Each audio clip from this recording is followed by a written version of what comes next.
Assalamualaikum warahmatullahi wabarakatuh. Halo semuanya anak-anak, apa kabar? Semoga kalian selalu dalam keadaan sehat walafiat serta dalam lindungan Allah Subhanahu wa taala. Nah, sebelum kita mulai belajar, baiknya kita berdoa terlebih dahulu yuk. Bismillahirrahmanirrahim. Rabbi zidni ilma warzuqni fahma. Amin ya rabbal alamin. Nah, untuk kali ini kita akan membahas tematik tema 2, subtema kedua, pembelajaran yang pertama.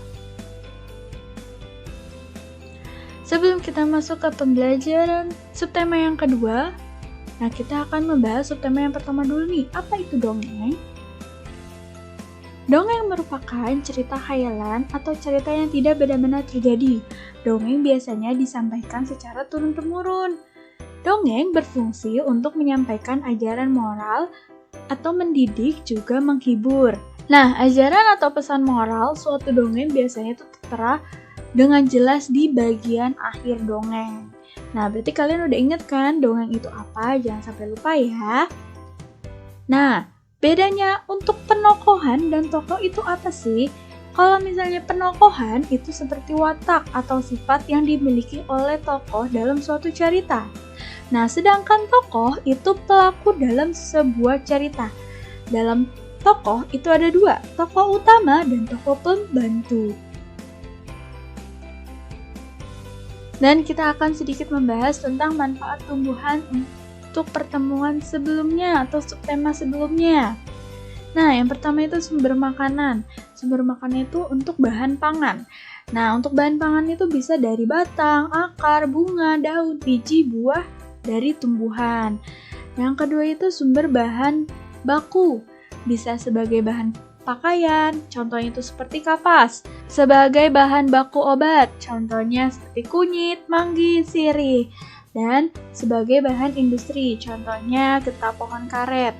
Yang ketiga sebagai bahan bangunan atau furnitur, contohnya kayu seperti kayu jati, dan sebagai media seni untuk bernilai tinggi seperti kayu yang diukir menjadi patung.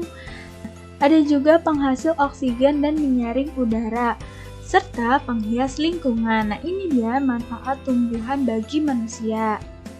Oke, sekarang kita masuk ke pembelajaran pertama untuk subtema yang kedua. Ada dongeng, ada dinamika gerak tari, sifat operasi perkalian. Kita akan membahas tentang dongeng dulu.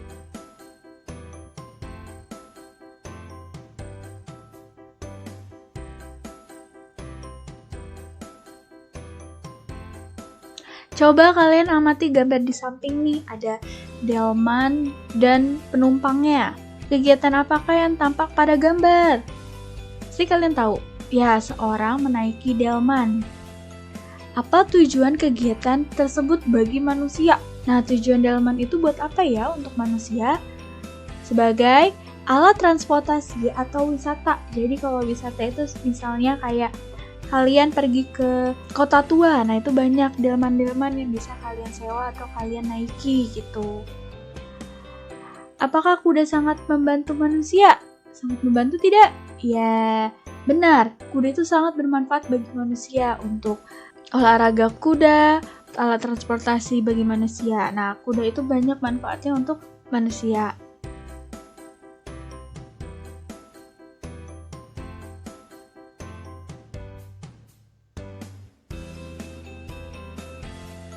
Molly kelinci yang lucu. Hap, hap, hap. Molly melompat berkali-kali. Tiada lelah berlari kian kemari. Molly menghampiri Naya. Molly mengendus-ngendus kaki Naya sambil menggerak-gerakkan ekornya. Molly adalah seekor kelinci. Naya memelihara Molly sejak 3 tahun yang lalu. Molly sangat lucu. Naya sedang bermain-main bersama Molly. Nah, setelah kita menyimak dongeng tentang Molly dan Naya, kita menjawab pertanyaannya. Apa hewan peliharaan Naya? Hewan kelinci.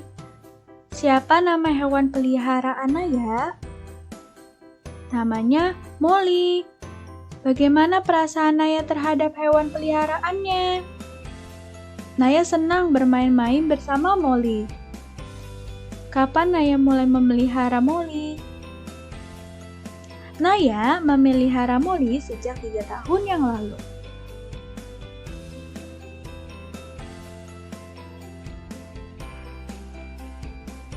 Manfaat kelinci bagi manusia. Yang pertama, dagingnya dapat diolah menjadi berbagai jenis makanan. Yang kedua, pembuatan kerajinan yang terbuat dari kulit bulu kelinci. Yang ketiga, kelinci sebagai hewan hias atau peliharaan. Yang keempat, kotoran kelinci bisa menjadi pupuk organik. Nah, ini dia manfaat kelinci bagi manusia. Nah, sekarang kita belajar tentang merawat kelincinya. Nah, kalau untuk merawat kelinci, mulailah kelinci dari umur yang 2 bulan.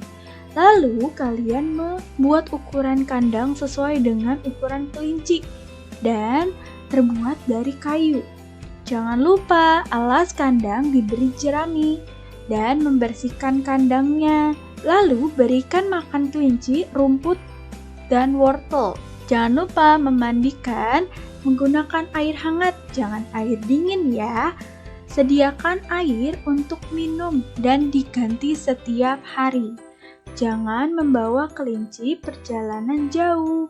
Nah, ini dia cara merawat kelinci.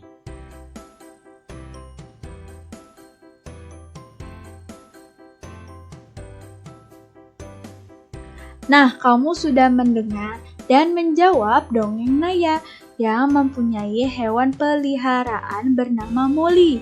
Sekarang, coba kamu tentukan cara merawat hewan peliharaan yang benar di buku tematik terpadu halaman 44.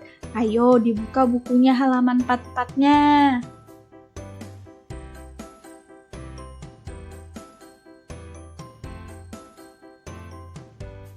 Selanjutnya kita simak dongeng Nek Tati dan Cio. Di sebuah rumah tinggallah Nek Tati yang hidup sebatang kara. Suami dan anak Nek Tati pergi berlayar, merantau ke negeri seberang. Sehari-hari, Nek Tati hanya ditemani oleh seekor kucing bernama Cio. Suatu ketika, Nek Tati terjatuh di dapur. Nek Tati tidak sanggup berdiri. Ia berteriak meminta tolong, namun tidak ada tetangga yang mendengarnya. Melihat majikannya tidak berdaya, Cio lalu berlari keluar rumah. Cio pergi ke rumah Pak Sabur, tetangga Nek Tati. Cio mengeong sambil mencakari pintu rumah. Begitu Pak Sabur membuka pintu, Cio langsung menggigit sambil menarik celana Pak Sabur. Pak Sabur merasa ada sesuatu yang tidak beres dengan Nek Tati. Pak Sabur bergegas ke rumah Nek Tati bersama Cio. Setelah tiba di dapur, Pak Sabur segera menolong Nek Tati, lalu membawanya ke rumah sakit. Berkat kesetiaan Cio, Nek Tati dapat segera tertolong.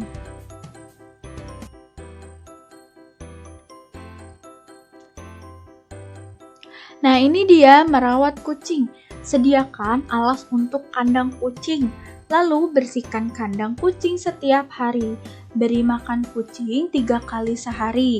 Makanan kucing disimpan di wadah yang berat. Mandikan kucing setiap 2 minggu sekali. Bulu kucing disisir setiap sore agar rapi. Potong dan bersihkan kuku kucing sesekali agar bersih. Cuci tangan setelah membersihkan kandang kucing. Nah, ini dia cara memelihara dan merawat kucing.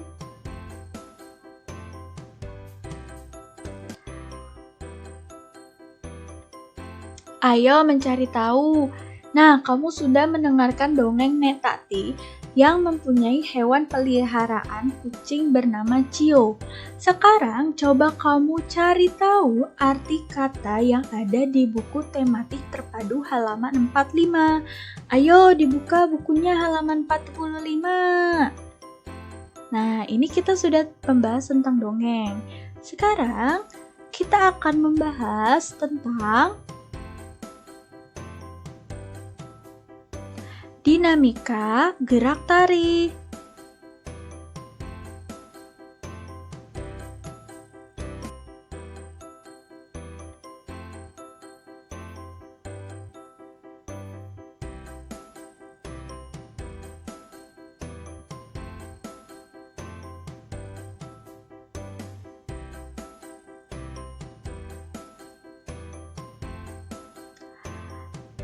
Banyak anak menyukai kelinci karena gerak kelinci sangat lucu.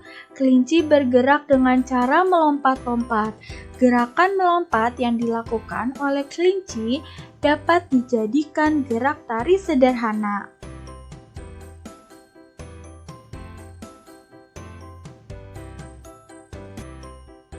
Gerakan pertama, kaki melompat-lompat kecil di tempat. Kedua tangan ditekuk ke depan dada, digerakkan maju mundur. Kepala bergerak seirama dengan gerak tangan.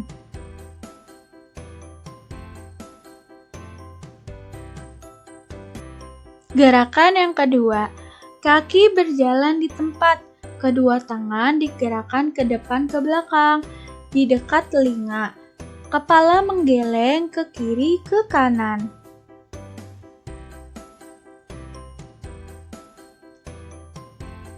Gerakan ketiga, kaki berjalan di tempat. Kedua tangan membentuk siku-siku diayun ke kanan ke kiri.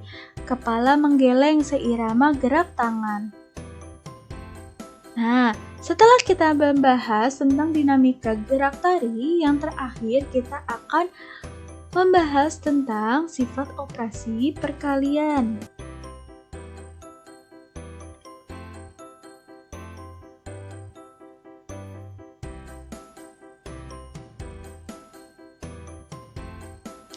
Di sebuah peternakan terdapat 6 ekor anak kelinci. Keenam ekor anak kelinci dimasukkan ke dalam 2 kandang. Nah, seperti ini, yang kandang pertama dan kandang yang kedua. Nah, masing-masing kita isi sama banyak. Nah, kita isi nih 3 dan 3. Berarti kandangnya ada 2 dan setiap kandang isinya ada 3. Berarti 2 dikali 3 sama dengan 6. Sekarang kelinci-kelinci itu ditempatkan ke dalam 3 kandang. Nah, kita gambarkan seperti ini, ada 3 kandang. Masing-masing kandang kita isi dengan 2 kelinci. Nah, maka dari itu, 3 dikali 2 sama dengan 6. Jadi, 2 dikali 3 sama dengan 3 dikali 2. Hasilnya sama-sama 6.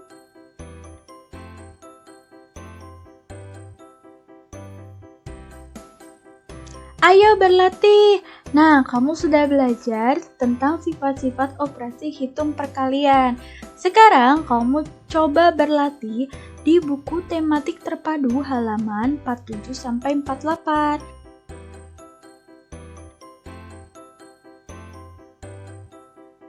Baik, cukup sekian pembelajaran untuk hari ini.